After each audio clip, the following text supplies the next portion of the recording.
Today we're going to talk about estrogen in relationship to the female cycle, something that's extremely common yet very misunderstood. So let's just break it down. First of all, let's talk about what a hormone is. Hormones are communications that are created and sent through the blood system. So they're created by the gland, sent through the blood, and they connect into a part of the tissue that has receptors for that specific hormone. Like right now, I'm talking to you through the computer, into your speaker, into your ear, and you're receiving that information. If I was speaking another language, that would be like a different hormone.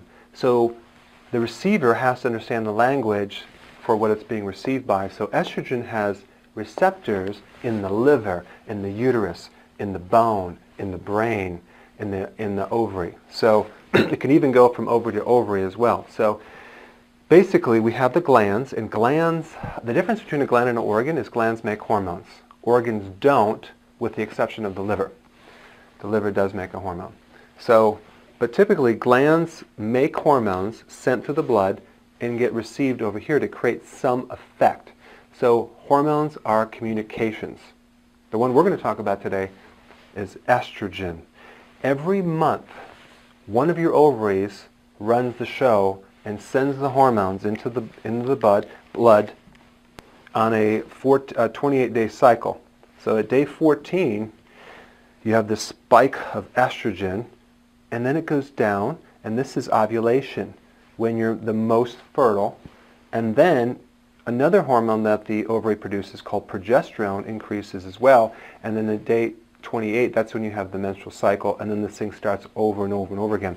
So based on when you have the problem during the 28-day cycle, we can kind of tell where your issue is, because a lot of women a week before their period start getting like, they feel like they're pregnant, and they're just like all this fluid retention, their belly sticks out. Well, we know that's progesterone versus estrogen. If the problem is during ovulation, then we know it's definitely estrogen. If it's during your cycle, we know it's estrogen.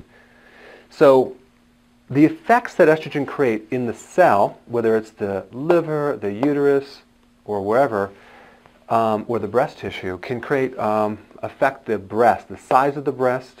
That's why if there's a problem with estrogen, you can have tenderness in the breast or cysts in the breast.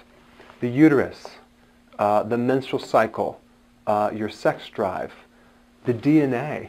So estrogen affects the DNA, the transcription of the blueprints. So estrogen can send a message into the DNA and tell parts of your body to grow and get bigger. All right? So that's why it affects the DNA. And that's why it can create tumors. We'll get to that in a little bit. Estrogen affects the shape of your body. It feminizes the body, and that's why it gives the lower part, the hips, a shape. It gives the curve on the female body. That's why women have a layer of fat, a superficial fat, that men don't have in the lower part of their bodies. Well, some men do, but most don't. So it gives you the shape, and so if there's too much estrogen, you're going to get too much heavy lower part of your body. The bone, it affects the bone, it affects the cognitive, the brain, it affects the electrolytes in the kidneys, the potassium-sodium ratio. So you can see it has many, many different effects, but the function of the ovary is to send hormones into different parts, and then 1 month one of the ovaries will do all the work, and then the other month the other ovary does produces the ovulation. So they alternate back and forth between left and right ovary. So depending on what part of your body you have low back pain on, it could be like the right lower part of the back, and the next week it's like no pain. And then it could be the right side, then we know the right ovary could be producing too much estrogen. So they alternate. Or even sometimes you'll get acne on the one side of your face versus the other side. So again, the ovary produces these hormones that create all sorts of different effects in the body. Now, probably the most common problem with the ovary is the overproduction of estrogen. They call it estrogen dominance. It's too much estrogen. What happens with too much estrogen, you're going to get excessively heavy periods, cramping, no periods, irregular cycles, long periods, heavy bleeding. Every single problem with that period will be disrupted with too much estrogen. And one of the triggers for too much estrogen. We'll get into the next part, but it could be low progesterone, because if the estrogen causes no periods, there's nothing to trigger the progesterone release. And so therefore the progesterone goes down even more, and then the relative ratio of estrogen goes up like a teeter-totter. So estrogen and progesterone work like this. So when you don't have much of this kind of goes up in the relative ratios, just like salt and potassium. So if you have too much salt, your potassium is going to go down. Same effect. So estrogen can cause no periods, and then there's no progesterone, and then that makes more estrogen. So it's kind of an interesting thing. Okay, headaches come from too much estrogen. Fluid retention can come from estrogen dominance. Fibroids, endometriosis, which is extra growth of tissue in the female cavity through here, can come from estrogen dominance as well. And because remember we talked about DNA. DNA, it affects the blueprints. It makes tissue grow. It increases the size of different things. So fibroids definitely come from estrogen dominance. Cysts come from estrogen dominance, and you can have cysts on the ovaries, you can have it on the breast, and that comes from estrogen dominance as well. Gallstones. Why? Because estrogen concentrates the cholesterol in the gallbladder, thereby creating stones. So gallstones are a real common trigger from high levels of estrogen, and they usually see them after pregnancy simply because of the spike of estrogen during the cycle in the pregnancy. Okay, then we have cancer. Too much estrogen can trigger cancer, and that's why one of the medications they use as an anti-cancer blocker would be tamoxifen, which blocks the receptors for estrogen, decreasing the risks. So cancer is definitely triggered by too much estrogen. And then the thyroid can be diminished with too much estrogen. Why? Because the thyroid also has receptors for, I'll try to draw a little tiny picture here, receptors for estrogen. So if there's too much thyroid, estrogen in the body, it can block the receptors in the thyroid and now not let the thyroid hormones get in there, thereby decreasing the function of the thyroid. So we have a secondary low thyroid called hypothyroid coming from an estrogen dominant situation, and that's why you see a lot of women with thyroid problems after pregnancy, after being exposed to a lot of estrogen. So I would, this is my guess, I would say most thyroid cases are this problem right here, not primary. So those are some of the effects that estrogen dominance can create on the body. So the next question is, what causes estrogen dominance? Well, the first thing is our environmental. First of all, we are in an environment that's so bathed with so much estrogen that, I mean, it's everywhere. It's in the pesticides, insecticides, herbicides, fungicides, heavy metals, country and western. No, it's a bad joke. And then you have DDT. Now, DDT was banned in 1971, yet we're finding it in our adipose tissue, our fat tissue, even in kids. Why? Because we're not able to use it in the U.S., but we're able to sell it to third world countries where we buy our fruits and vegetables in the winter. So it comes right back and goes right into our body. DDT mimics estrogen. So environmentally, they call it endocrine disruptors, which are really chemicals in the environment that mimic estrogen. And our cells can receive or pick up, the tissues can receive these chemicals, and it can act like estrogen. And that's why a lot of the books on toxicology, the study of poisons, show the relationship between these chemicals, pesticides and things, and hormone disruption. So we have that, number one. HRT, hormone replacement therapy, used to be called estrogen replacement therapy, but they found estrogen causes cancer. So what they did is they added a little bit of progesterone to buffer it, which did decrease the cancer risk by some amount, and then they call it hormone replacement therapy. But these estrogens that are synthetic, which are made from horse urine, pregnant horses, are a lot different than our bodies. Our bodies as humans were not designed to be exposed to horse estrogens. So it does create a lot of problems for females when they have to take HRT. And then birth control pills, estrogen.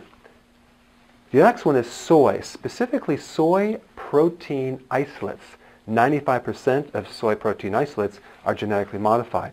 But they're putting this type of protein, it's kind of a new protein, in the breakfast cereals, in the baby food, in the protein bars, in the diet shakes.